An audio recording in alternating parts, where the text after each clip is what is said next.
주님의 전으로 올라오신 여러분을 주님의 이름으로 환영하고 축복합니다. 오늘 본문의 말씀에 보면 같은 길을 걷지만 정반대의 목적을 향해 나아가는 두 부류의 사람을 만나게 됩니다. 한 부류는 예수님, 한 부류는 제자들입니다. 예수님과 제자들은 함께 예루살렘으로 올라가는 중에 있습니다. 이때 예수님께서는 분명하게 내가 예루살렘으로 올라가는 목적에 대한 부분을 분명하게 말씀해 주셨습니다. 그것도 무려 3번에 걸쳐서 말씀을 줍니다.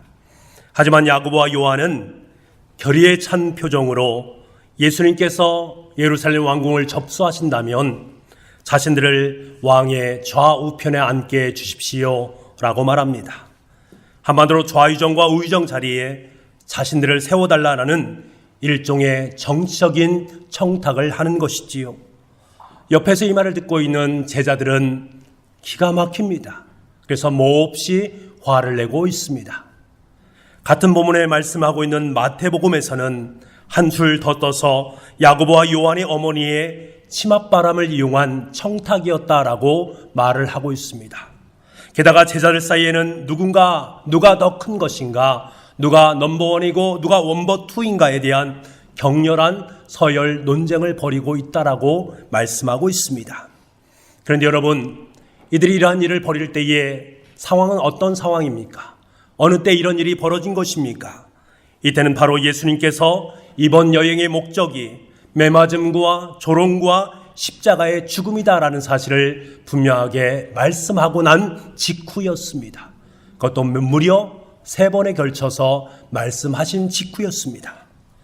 여러분, 예루살렘을 향해 걷는 예수님과 제자들의 목적은 완전히 상반된 것입니다. 완전한 동상이몽이지요. 같은 길을 걷지만 바라보는 목표점은 달랐습니다. 예수님은 세상을 향한 자신의 섬김을 완성하기 위해서 갈보리 십자가를 바라보면서 걷는 것이었지만 제자들은 세상으로부터 섬김을 받기 위해서 예루살렘의 황금 보좌를 바라보면서 걷고 있습니다. 여러분, 우리의 삶도 마찬가지일 수 있습니다. 우리가 함께 주님과 함께 길을 걷고 있습니다만 주님의 마음과 내 마음이 전혀 다른 걸음걸이를 할 수도 있다라는 것입니다. 아무리 예수님의 이름을 부르고 기도도 하고 찬송도 하면서 주님과 함께 길을 걷지만 주님께서 가시는 길의 의미와 목적을 상실하게 된다면 그의 결론은 전혀 달라질 수 있다라는 사실입니다. 여러분, 우리 그리스도인들의 삶은 주님 가신 길을 따르는 삶인 줄 믿습니다. 그렇다면 오늘 주님께서 걸어가신 길은 과연 어떤 길입니까? 주님께 걸어가신 길은 섬김의 길, 즉 희생의 길을 의미합니다. 주님께 우리에게 분명히 말씀하십니다. 누구든지 나를 따라오려거든 자기를 부인하고 자기의 십자가를 지고 나를 따르라 라고 말씀하십니다. 그리스도인들이 십자가를 지지 않으면 결단코 주님을 따를 수 없다라는 말씀입니다. 누구든지 예수님을 따라오려거든 자신의 십자가를 지고 예수님을 따르라 라고 말씀하고 있습니다. 주님과 함께 십자가를 짊어지는 자만이 주님과 동행할 자격이 있다는 것을 말씀해 줍니다. 그렇다면 오늘날 우리들에게 십자가를 지고 주님을 따라간다는 것은 과연 무엇을 의미하는 것입니까? 커다란 십자가를 만들어서 어깨에 메고 다니는 것을 말합니까? 아니면 십자가로 내 몸치장을 하는 것을 말합니까? 그것은 아닙니다. 십자가를 진다라는 것은 바로 주님과 같이 섬김의 삶을 사는 것을 의미합니다. 왜냐하면 십자가는 바로 인간을 향하신 예수님의 섬김의 결정판이요 완성이기 때문에 그렇습니다. 십자가와 동의어가 무엇이냐라면 우리는 단연코 섬김이라고 말할 수 있습니다.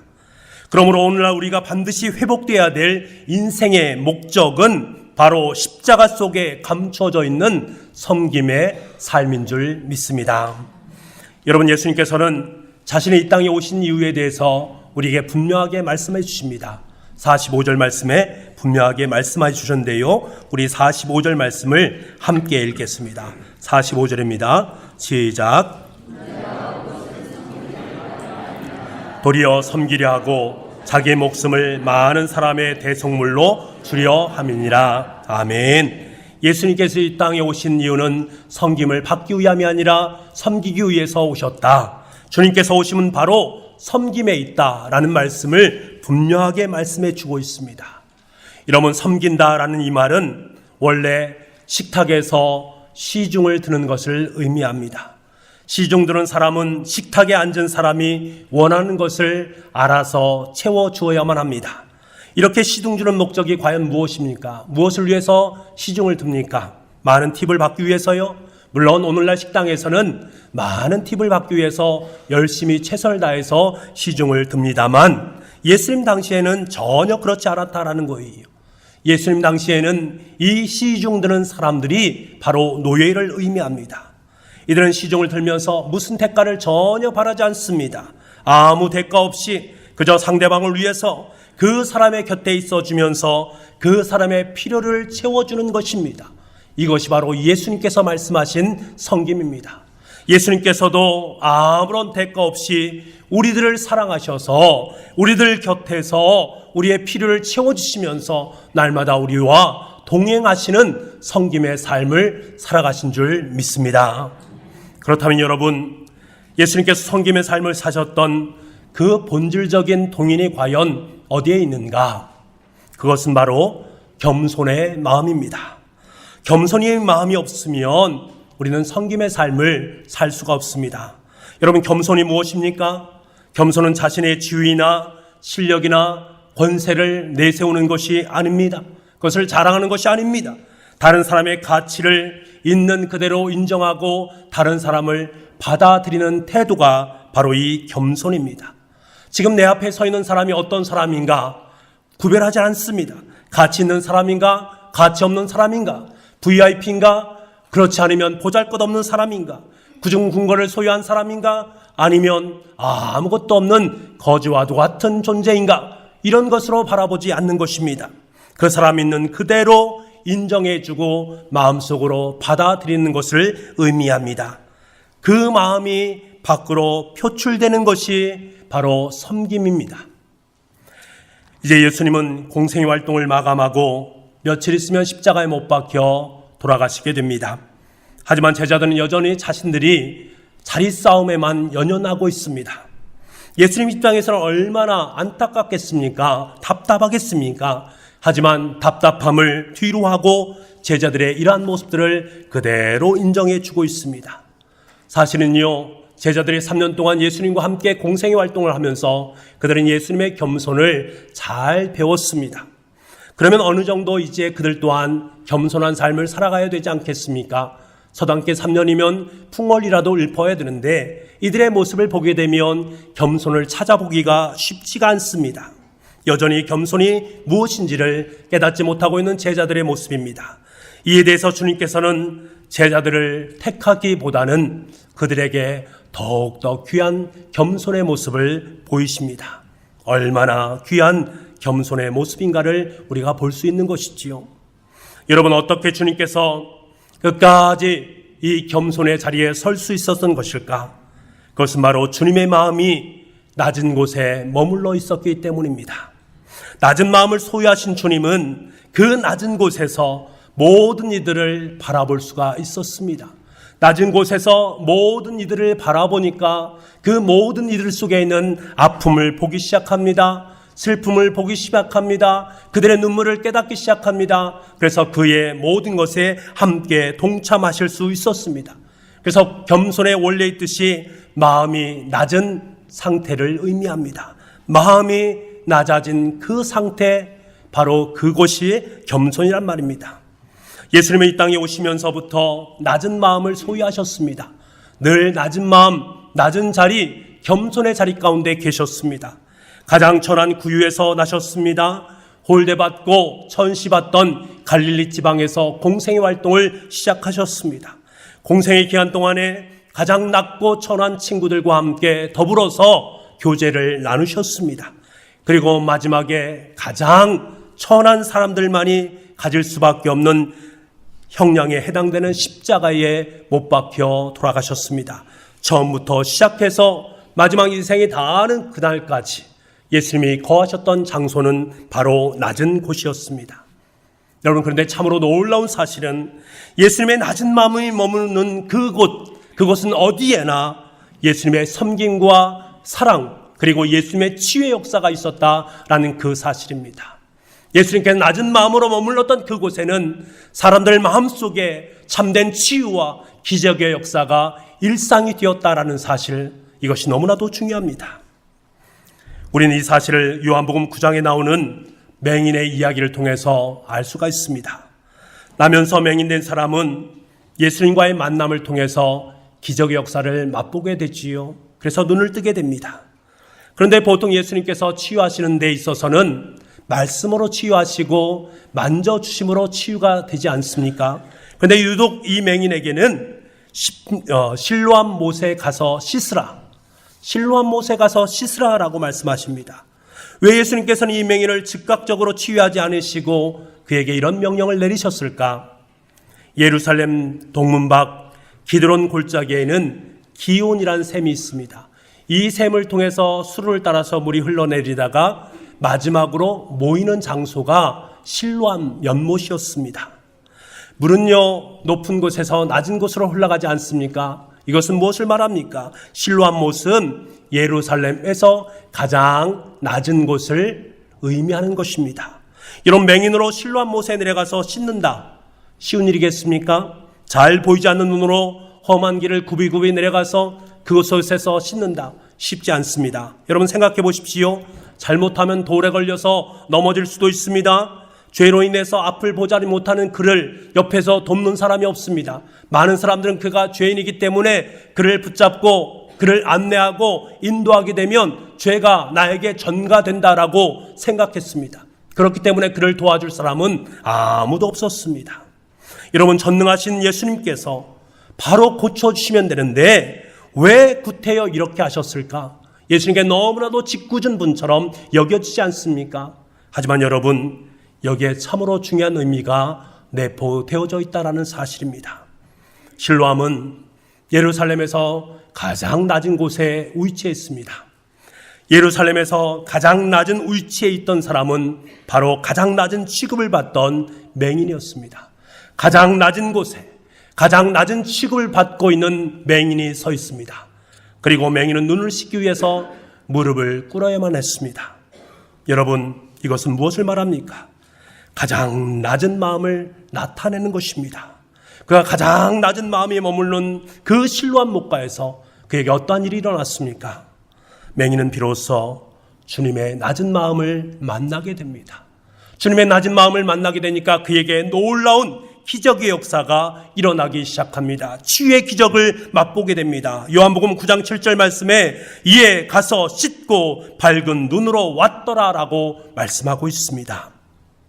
여러분, 주님께서 맹인에게 실로암에 가서 씻으라라고 말하는 것은 단순히 가서 씻으라라고 말하는 차원이 아닙니다. 가장 낮은 곳으로 가라, 가장 낮은 곳에 거하라, 가장 낮은 마음의 소유자가 되라 라고 말씀하시는 주님의 명령하심이 그 속에 담겨져 있는 것입니다. 실로암이란 무슨 말입니까? 보냄을 받았다라는 뜻입니다. 주님께서 가장 낮은 곳으로, 연약한 자들이 있는 그곳으로 가서 섬겨라 라고 말씀하시는 주님의 의미가 바로 이 실로암 속에 담겨져 있는 것입니다. 여러분, 가장 낮은 곳, 가장 낮은 마음이 있는 그곳이 실로암 연못인 줄 믿습니다. 주님께서는 저와 여러분을 가장 낮은 자리인 실로암으로 초청하고 계십니다. 가장 낮은 그곳에 주님의 마음이 머물러 있기 때문에 그렇습니다.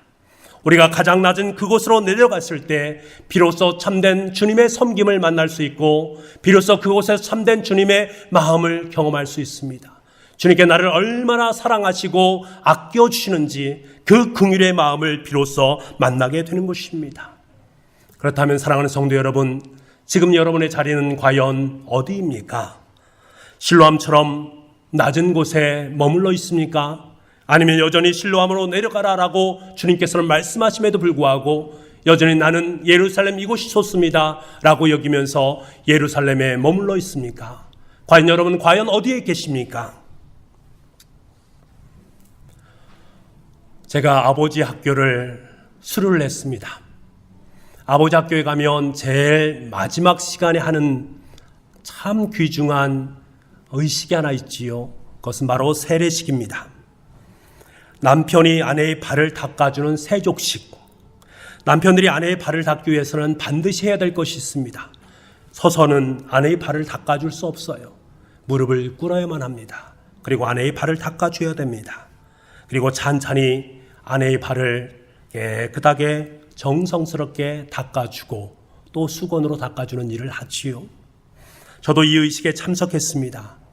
지금까지 제 아내의 발을 수도 없이 많이 보았습니다. 얼마나 많이 보았겠습니까? 그런데요, 불빛이 거의 보이지 않는 현장이었음에도 불구하고 제 아내의 발이 그렇게 또렷하게 보인 적은 지금까지 없었습니다. 그동안 함께 살면서 수없이 많은 아내의 발을 보았지만 그날에서야 비로소 아내의 발의 의미가 무엇인가를 조금이나마 깨닫는 그러한 시간이었습니다. 그동안요, 얼마나 이 못난 남편을 위해서 열심히 달렸겠습니까? 그 발이 보이기 시작해요. 아이들이요, 동분서주하면서 아이들을 위해서 기도하면서 눈물 흘렸던 그 발이 보이기 시작하는 거예요. 때로는 부르고 멍들고 뭉뚱그레져서 예뻐 보이지 않는 그 발이 보이기 시작하는 거예요. 그런데 그 발이 그렇게 아름다울 수가 없는 거예요. 제 마음속에 제자들의 발을 씻기시는 그 주님의 발 씻음에 대한 음성이 들려오는 듯 했습니다. 내가 너의 발을 씻어주는 것은 내가 너를 사랑하기 때문이다. 내가 너를 그토록 사랑하기 때문에 내가 너의 발을 씻어주는 것이다. 이 말을 마음속에 깊이 들어오자 제가 어찌 눈물을 흘리지 않을 수 있겠습니까? 눈물을 하염없이 흘리면서 아내의 발을 정성스럽게 닦아준 것이 지금도 기억이 납니다. 여러분, 제가 낮아지니까요, 비로소 그곳에 예수님께서 왜 나를 이 더러운 발을 씻어주셨는가를 보기 시작한 것입니다. 낮은 자리에 서니까, 낮은 마음을 품으니까 아내의 발이 보이기 시작하고 그 발이 그냥 발이 아니라 이 발 속에 담겨져 있는 하염없는 사랑을 느낄 수가 있었습니다. 주님의 마음을 만난 것이지요. 주님께서는 우리에게 그렇게 말씀하십니다. 낮은 자리에 서라. 낮은 자리에 있을 때 내 삶 속에 나의 마음을 느낄 수 있다라고 말씀하십니다. 그 자리가 바로 나의 섬김의 자리요, 그 자리를 통해서 나는 너에게 더 크고 놀라운 하나님의 역사를 쓰기를 원하신다 말씀하시는 주님의 음성을 들을 수 있는 것입니다. 여러분, 세상적인 관점에서 보면 자신을 낮추고 다른 사람을 섬기는 일 손해보는 것 같지 않습니까?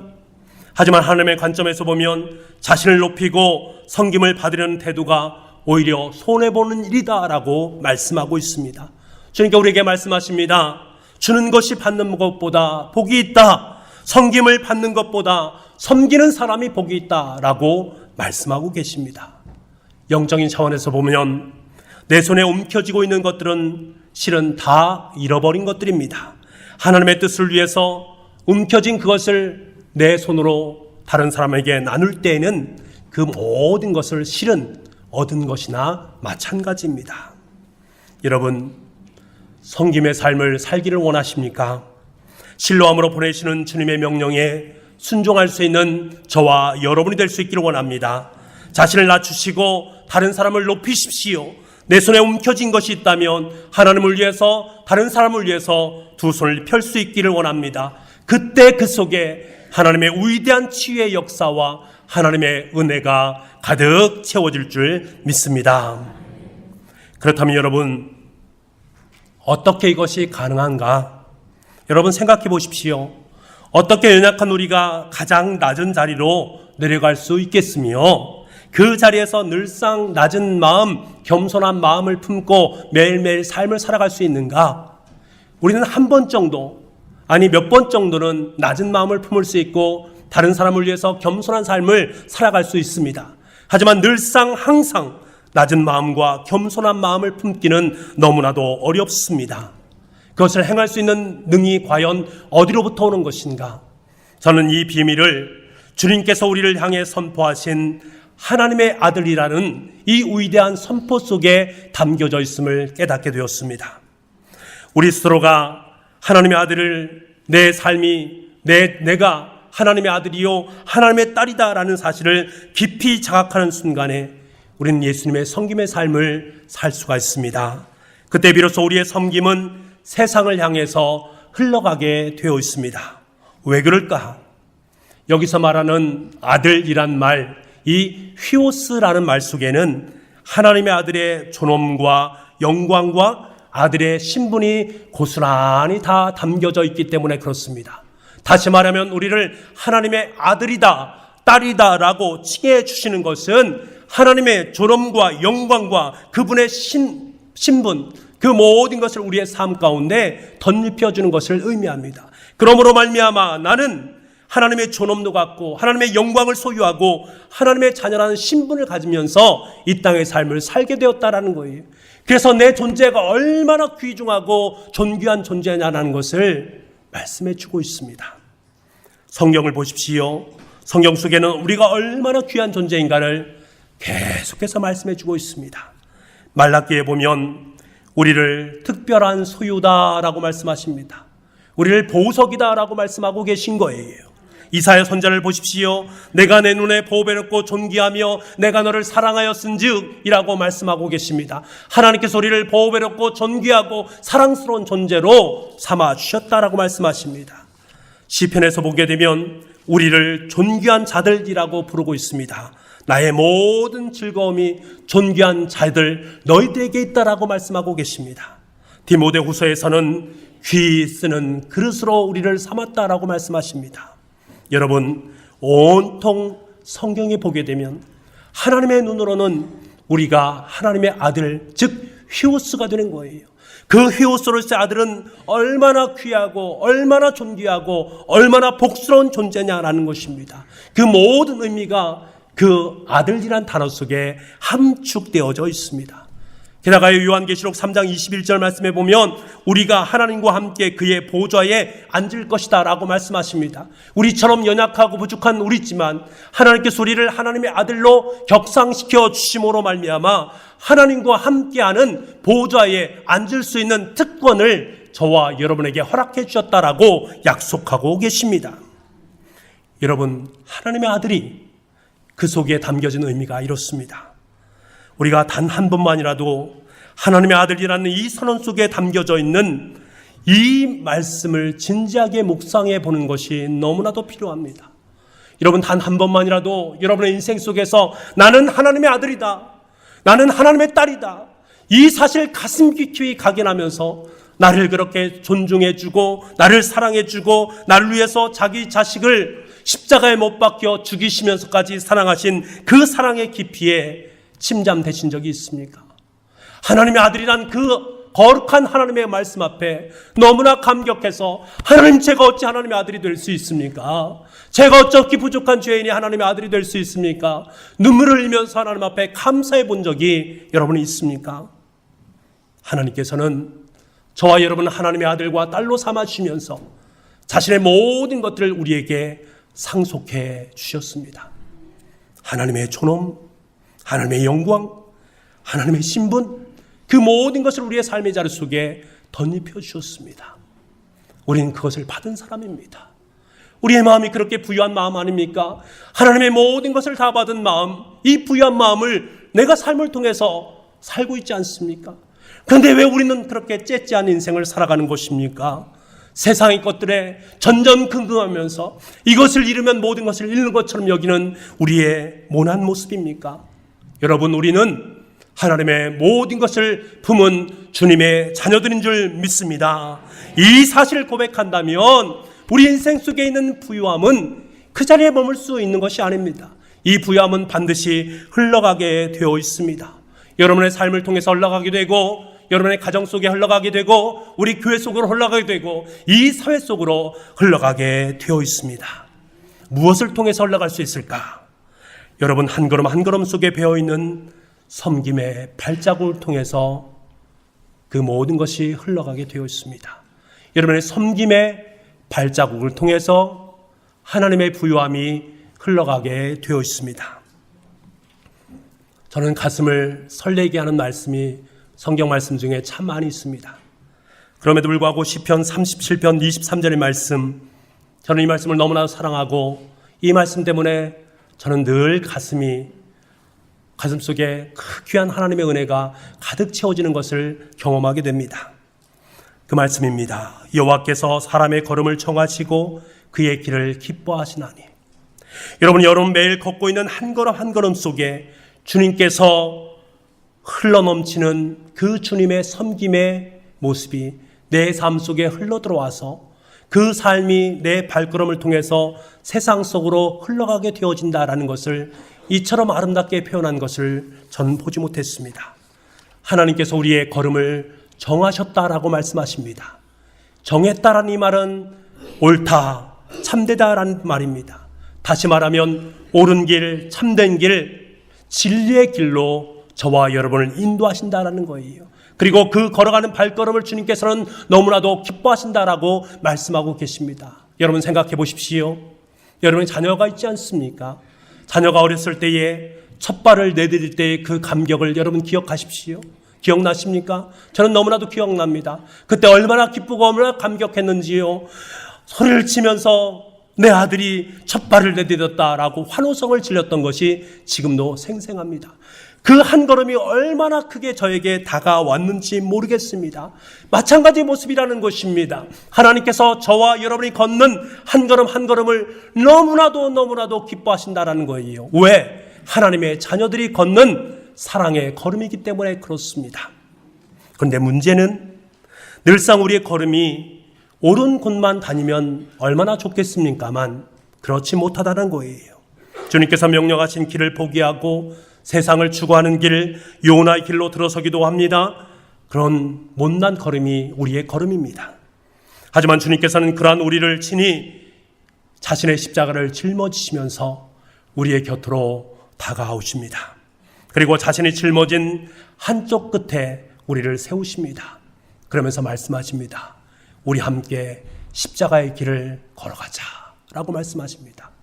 자신에게 드리운 한쪽 십자가를 짊어지시고 남겨진 한쪽을 우리에게 짊어지우시면서 함께 걸어가자라고 말씀하고 있습니다. 여러분, 우리가 발걸음이 옳고 참된 것이 아닙니다. 저와 여러분의 발걸음이 어찌 옳고 참될 수가 있겠습니까? 하지만 주님의 섬김의 발자국은 옳고 참됩니다. 진리의 길입니다. 그 진리의 길을 걷고 계시는 예수 그리스도의 십자가 앞에 우리도 초청되어 서서 그 십자가를 함께 짊어지고 간다면 주님의 길이 진리의 길이기에 우리 또한 진리의 길을 걸어가는 줄 믿습니다. 주님께서 그 길을 걸어가는 우리를 너무나도 기뻐하신다는 거예요. 그게 독려하는 거지요. 야, 십자가의 길 힘들고 어려우냐?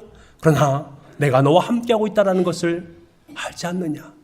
내가 너를 이렇게 섬기고 너를 이렇게 아끼면서 내가 너와 함께 골고다 언덕길을 걸어가고 있는 그 모습, 힘을 내라, 용기를 내고 너도 또한 그러한 섬김의 삶을 살기를 원한다 라고 말씀하시는 주님의 음성을 듣게 됩니다.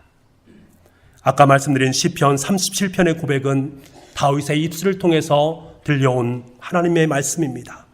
다윗의 삶은 그리 녹록지 않은 삶이었습니다. 가는 곳마다 적군들이 있었습니다. 숨을 곳이 없어서 유대 광야에서 10년여 넘게 생활했습니다. 그리고 자신의 아들인 압살롬에 의해서 맨발로 왕국을 탈출해야 돼요. 그리고 기드론 시냇가를 지나면서 머리를 숙이면서 눈물을 흘리면서 한 걸음 한 걸음 눈물의 걸음을 걸을 수밖에 없는 상황 가운데 놓여 있었습니다. 하지만 여러분, 다윗은 고백합니다. 여호와께서 내 걸음을 정하셨습니다. 그 걸음을 주님께서 기뻐하십니다. 그러므로 내 걸음은 실족함이 없습니다. 그렇습니다. 주님과 함께하는 그 길은 결단코 실족함이 없습니다.